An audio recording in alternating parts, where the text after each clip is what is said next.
Shalom.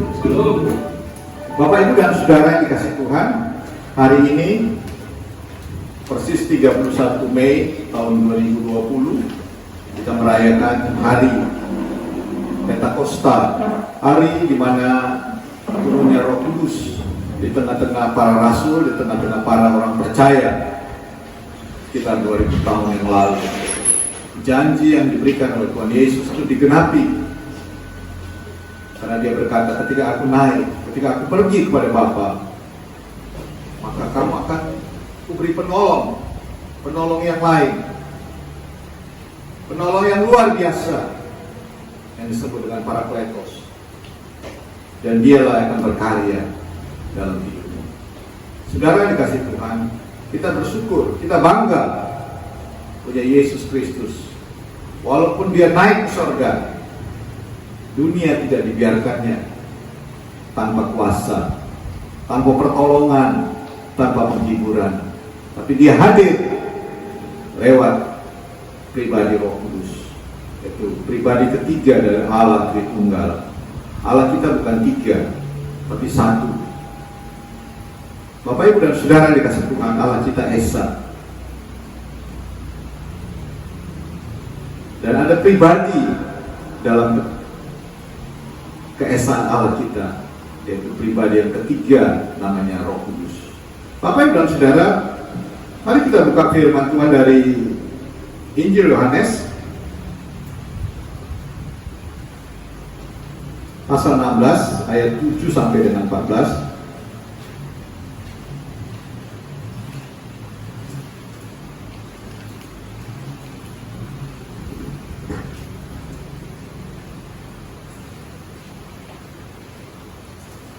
Yohanes 16 ayat 7 sampai dengan 14. Saya baca. Namun benar yang kukatakan ini kepadamu adalah lebih berguna bagi kamu jika aku pergi. Sebab jika aku tidak pergi, penghibur itu tidak akan datang kepadamu. Tapi jikalau aku pergi, aku akan mengutus dia kepadamu. Dan kalau ia datang, ia akan menginsafkan dunia akan dosa, kebenaran dan penghakiman. Akan dosa karena mereka tetap tidak percaya kepadaku. Akan kebenaran karena aku pergi kepada Bapa dan kamu tidak melihat aku lagi. Akan penghakiman karena penguasa dunia ini telah dihukum. Masih banyak hal yang harus kukatakan kepadamu, tapi sekarang kamu belum dapat menanggungnya. Tetapi apabila ia datang, yaitu Roh kebenaran, yang akan memimpin kamu ke dalam seluruh kebenaran, sebab ia tidak akan berkata-kata dari dirinya sendiri, tapi segala sesuatu yang didengarnya, itu yang akan dikatakannya, dan ia akan memberitakan kepadamu hal-hal yang akan datang. Ia akan memuliakan aku, sebab ia akan memberitakan kepadamu apa yang diterimanya daripadaku. Demikianlah firman Tuhan. Bapak Ibu dan Saudara yang dikasih Tuhan, ketika Yesus akan pergi ke sorga, dia berkata, aku akan memberi kepadamu seorang penolong, yaitu penolong yang akan tinggal dalam kamu. Mari kita perhatikan dalam Yohanes 14 ayat 16 17, saya baca. Aku akan meminta kepada Bapa dan ia akan memberikan kepadamu seorang penolong yang lain, supaya ia menyertai kamu selama-lamanya, yaitu Roh kebenaran. Dunia tidak dapat menerima dia, sebab dunia tidak melihat dia dan tidak mengenal dia. Tapi kamu mengenal dia, sebab ia menyertai kamu dan akan diam di dalam kamu. Bapak Ibu dan Saudara yang dikasih Tuhan, dalam bagian ini saya menyampaikan ada tiga karya Roh Kudus bagi orang percaya. Sebenarnya karyanya bukan tiga, tapi dalam hal ini saya menyampaikan ada tiga hal karya orang kudus, karya Roh Kudus ke tengah orang percaya. Yang pertama, kita perhatikan dalam ayat 8 dikatakan, dan kalau ia datang, ia akan menginsafkan dunia Bapak Ibu dan Saudara, kalau ia datang, maksudnya kalau Roh Kudus datang, Roh Kudus itu sudah datang karena Yesus sudah naik ke surga. 10 hari setelah kenaikannya, yaitu hari ke-50, disebut Pentakosta, maka Roh Kudus turun. Ya, kalau kita lihat dalam kitab Kisah Para Rasul yang dicatat di sana, pasal 2, itu Roh Kudus memenuhi para rasul, sehingga ruangan itu ada suara, ada bunyi yang menggema, dan turun ada seperti lidah-lidah api, dan lidah api itu tinggal kepada tiap-tiap orang yang hadir pada waktu hari Pentakosta itu. Itulah dikatakan turunnya Roh Kudus. Dan Roh Kudus itu memakai berkarya kepada para rasul. Dalam Kisah Para Rasul jelas karya Roh Kudus. Pada pasal 16 ini, Yesus menjanjikan, tapi Roh Kudus itu sudah ada. Tapi ada 3 hal yang bisa kita pelajari dari konteks ini, dari teks ini. Yang pertama, karya yang pertama adalah dikatakan, dia akan menginsafkan dunia. Dia akan menyadarkan, meyakinkan pada dunia. Akan apa? Ada 3 hal yang akan diinsafkan. Yang pertama akan dosa. Orang gak akan sadar akan dirinya berdosa kalau Roh Kudus gak berkarya. Hingga dia terus berbuat dosa seenaknya aja. Dan dia merasa dia tidak bersalah, dia tidak berdosa kepada Tuhan. Tapi Roh Kudus bisa menyadarkan, bisa menginsafkan manusia ke dosa. Paulus berkata dalam surat Roma, dalam Roma 3 ayat 23, dikatakan semua orang telah berbuat dosa. Semua orang telah berbuat dosa. Semua orang tanpa kecuali. Itu menunjukkan bahwa tidak ada satupun manusia yang tidak berdosa. Tapi manusia gak sadar bahwa dia orang berdosa. Karya Roh Kudus menyadarkan manusia bahwa dia adalah orang berdosa. Pada waktu itu ketika Yesus datang, orang-orang gak percaya pada Yesus. Sehingga Yesus berkata, barang siapa percaya kepadaku, dia akan dapat hidup yang kekal. Tapi kalau gak percaya, dia hidup dalam kegelapan. Mari kita lihat dalam Injil Yohanes pasal 3 ayat 18-19.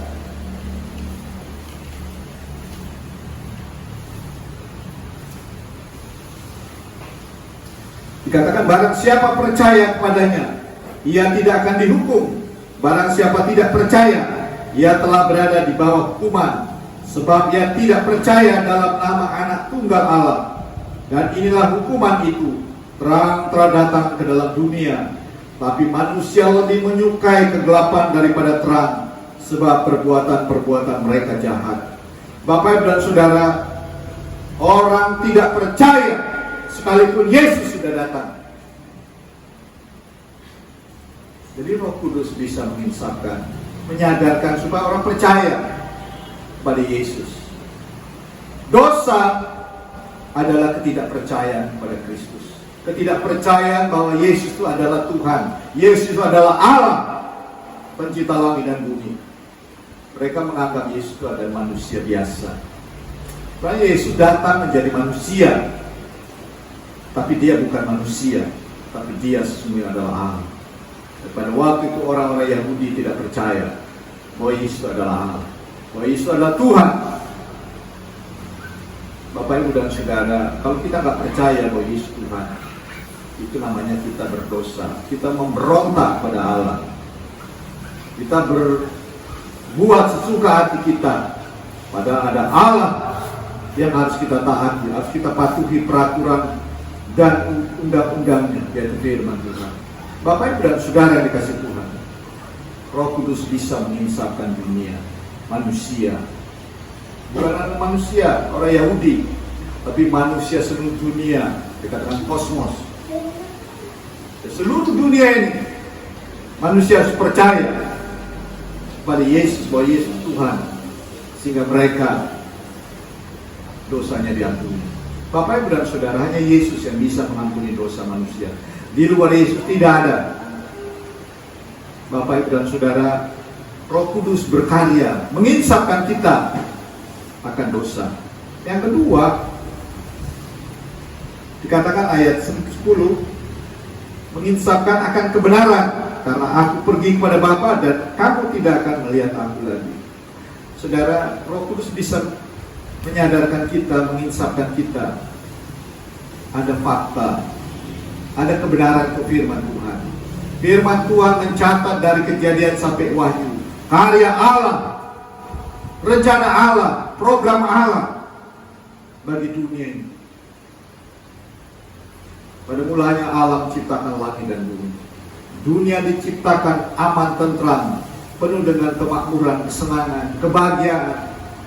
Tapi karena dosa, Tuhan mengusir manusia dari tempat yang nyaman dan aman itu, sehingga manusia hidup dengan penderitaan, pergumulan, mulai dari keluarga Adam yang pertama dan Hawa. Anaknya lahir, Kain dan Habel. Mereka saling berkelahi, membunuh. Kakaknya membunuh adiknya hanya karena persembahan yang tidak diterima oleh Allah. Mereka rindu beribadah pada Tuhan. Itu fakta, fakta sejarah. Kemudian berlanjut sampai Yesus datang, diutus oleh Allah Bapa dari sorga. Yesus datang menjadi manusia, sama seperti saudara dan saya, tetapi dia tidak berdosa sama sekali. Namun manusia tidak percaya. Dan Yesus berkata, akulah jalan, kebenaran dan hidup. Bapak, Ibu, dan Saudara, kebenaran itu hanya ada kalau orang datang pada Yesus Kristus. Orang akan mengetahui kebenaran kalau orang menerima Yesus sebagai Tuhan, sebagai Juru Selamatnya. Orang tidak mengerti kebenaran. Kebenaran itu hanya ada di dalam Yesus Kristus.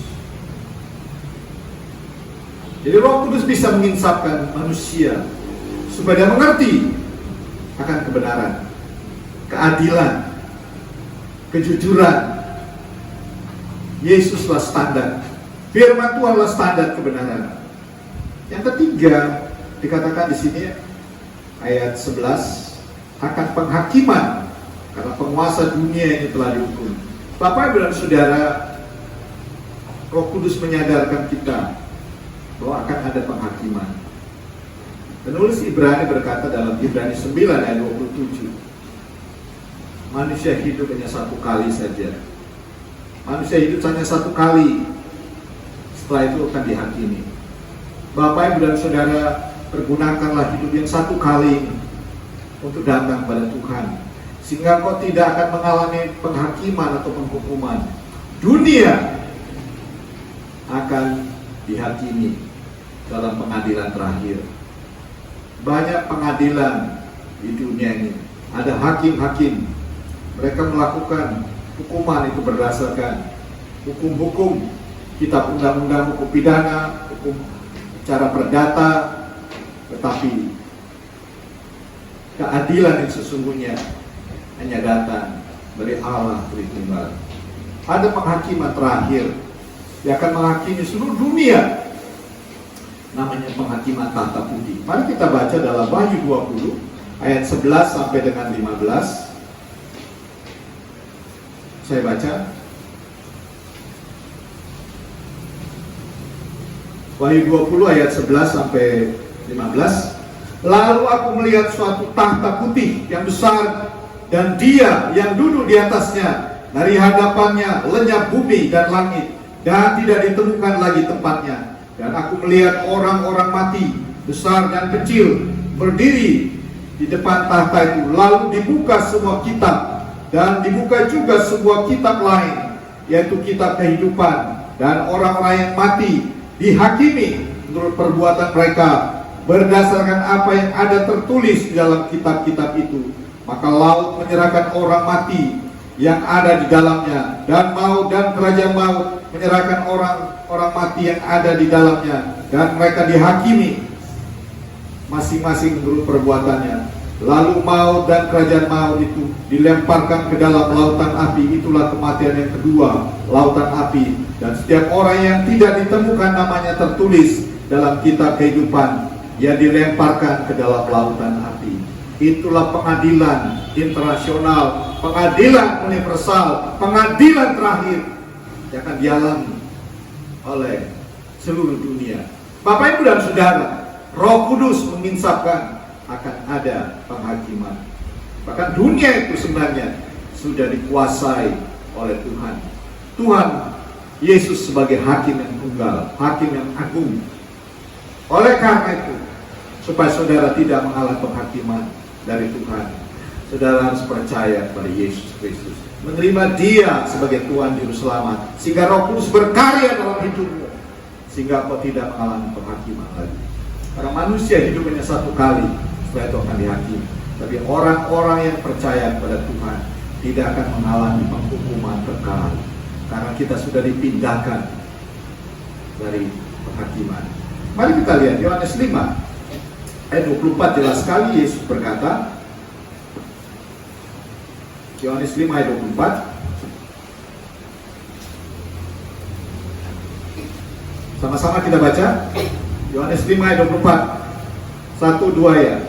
Dan aku berkata kepadamu, sesungguhnya barang siapa mendengar perkataanku dan percaya pada Dia yang mengutus aku, dia mempunyai hidup yang kekal dan tidak turut dihukum, sebab ia sudah pindah dari dalam maut ke dalam hidup. Ya, kalau kita percaya pada Yesus, kita tidak turut dihakimi, kita tidak turut dihukum, kita dipindahkan dari maut ke dalam hidup. Kalau tadi penghakiman universal, penghakiman tahta putih itu membuat orang masuk ke dalam hukuman kekal atau kerajaan maut. Tapi kita dipindahkan, kita tidak mengalaminya, karena Yesus Kristus jadi hakim. Amin. Hanya Dia yang bisa memindahkan. Tapi hakim-hakim di dunia tidak sanggup. Mungkin hakim di dunia juga akan dihakimi oleh Tuhan kalau dia nggak percaya kepada Kristus. Bapak dan Saudara yang dikasih Tuhan, karya Roh Kudus yang pertama menginsafkan manusia, menginsafkan. Yang kedua, ayat 13. Kembali kita ke Yohanes 16 ayat 13. Tapi apabila Ia datang, yaitu Roh kebenaran, Ia akan memimpin kamu dalam seluruh kebenaran. Sebab Ia tidak akan berkata-kata dari dirinya sendiri, tapi segala sesuatu yang didengarnya, itulah yang akan dikatakannya, dan Ia akan memberitakan kepada hal-hal yang akan datang. Bapak dan Saudara, karya Roh Kudus yang kedua dikatakan Dia akan memimpin kamu. Ya, bukan hanya memimpin menjadi bos, tapi Dia di sini dikatakan kata memimpin sini membimbing saudara, membimbing kepada kebenaran, membimbing supaya kita mengerti. Allah punya rencana bagi dunia. Allah punya rencana bagi saya dan saudara. Kita dibimbing oleh Tuhan. Ketika kita membaca firman Tuhan, kita dibimbing, kita diajari oleh Roh Kudus. Oleh karena ketika kita membaca firman Tuhan, mungkin kita nggak mengerti, tapi Roh Kudus bisa berkarya, mengajari saudara, membimbing saudara.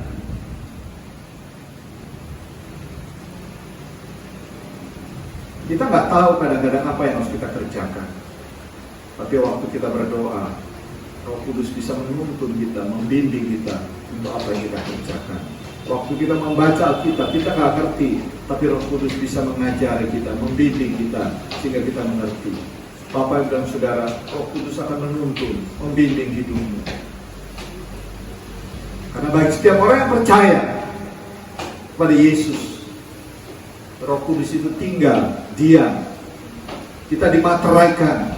Ada Roh Kudus tinggal dalam hidup kita. Dia yang terus berkarya, menuntun, membimbing kita sampai kita menuju kesempurnaan. Kadang-kadang kita jatuh dalam dosa. Roh Kudus berkarya, menyadarkan kita. Kita bangkit lagi, naik lagi, sehingga orang percaya akan terus maju menuju kesempurnaan sampai Kristus datang. Sehingga dikatakan Dia akan memimpin kamu, bahkan memberitahukan kepada hal-hal yang akan datang.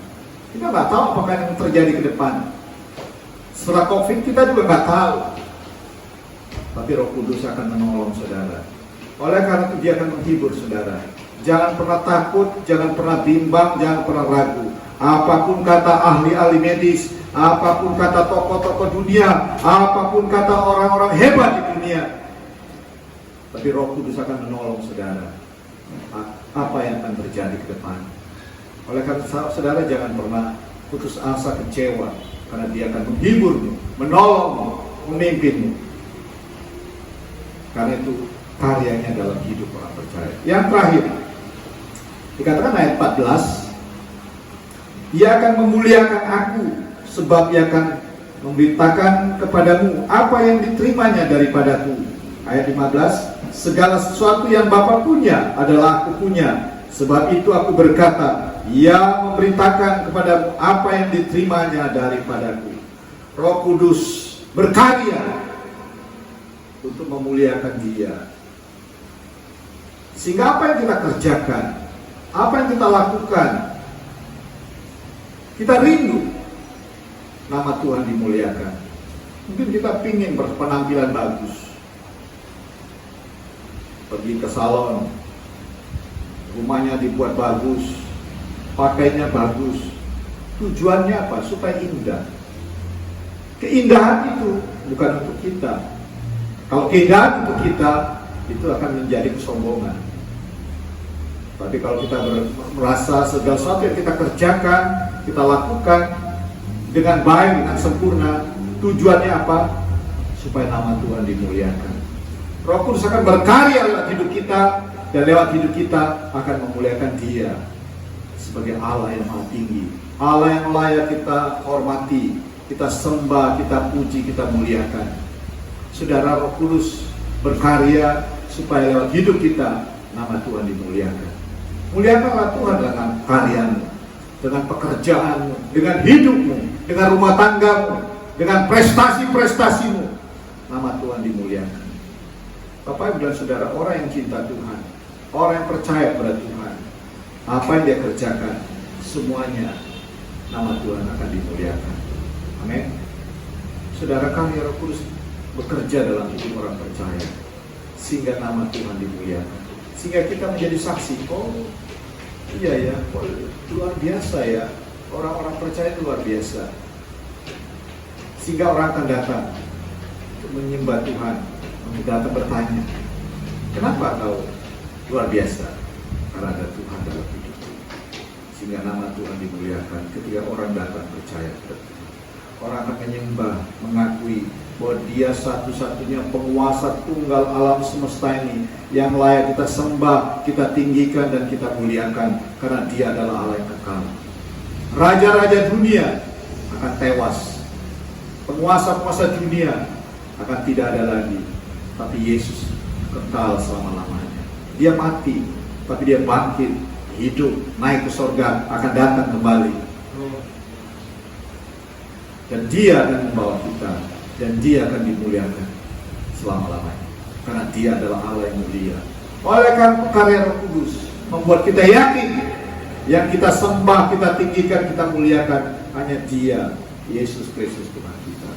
Jadi ada 3 hal karya Roh Kudus di tengah-tengah orang percaya. Yang pertama, Dia akan menginsafkan kita, menginsafkan dunia akan dosa, kebenaran, dan penghakiman. Yang kedua, Dia akan memimpin kita, menuntut kita, membimbing kita, supaya kita semakin sempurna di hadapan Tuhan. Yang ketiga, Dia akan memuliakan Tuhan. Dia akan memberitahukan semua dunia ini punyanya Tuhan. Oleh karena saudara tidak perlu takut, tidak perlu bimbang, karena dunia dan segala isinya dikuasai, dipunyai oleh Tuhan kita. Amin. Mari kita berdoa. Terima kasih Tuhan untuk kebaikan-Mu, untuk firman-Mu. Biarlah Roh Kudus terus berkarya, menghibur kami, menolong kami, meyakinkan kami. Dan biarlah Roh Kudus menuntun, membimbing hidup kami, bahkan mengajari kami supaya kami memuliakan Engkau lebih dari segalanya. Karena Engkau yang layak kami sembah, kami tinggikan, kami muliakan lebih dari segala-galanya. Di dalam nama Yesus Kristus, Allah yang hidup, Allah Tritunggal, kami sudah berdoa dan ucap syukur.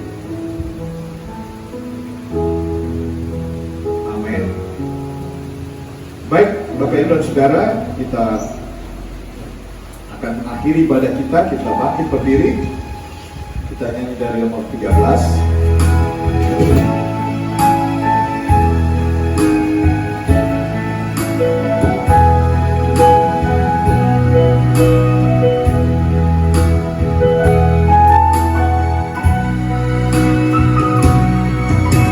Rasakan kasih-Mu Tuhan,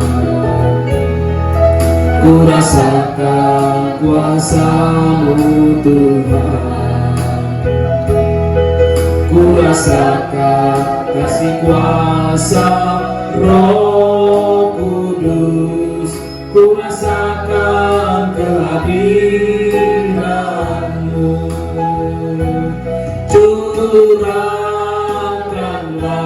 Kuasa-Mu Tuhan, mujizat terjadi di tempat ini. Curahkanlah kuasa-Mu Tuhan, mujizat terjadi sekarang ini.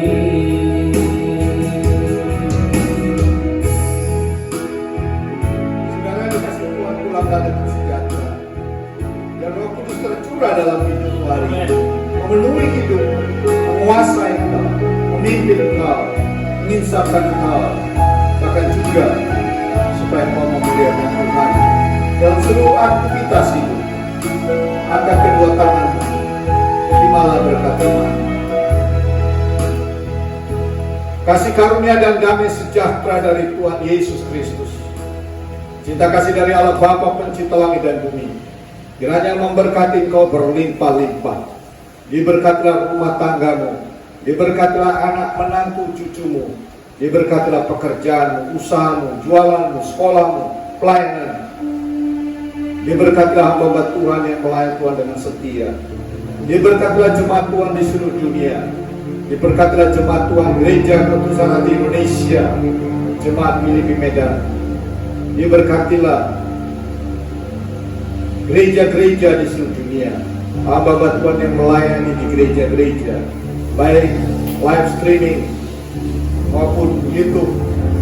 Kiranya firman Tuhan menjadi berkat.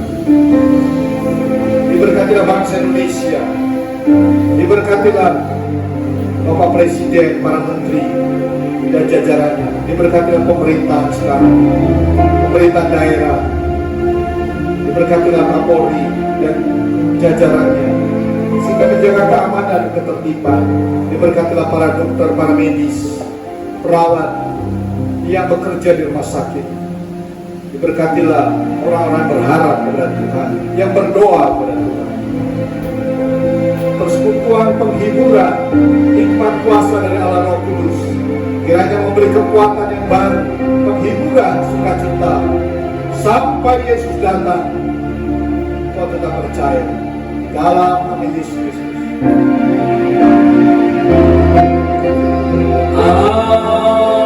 Amin. Amin.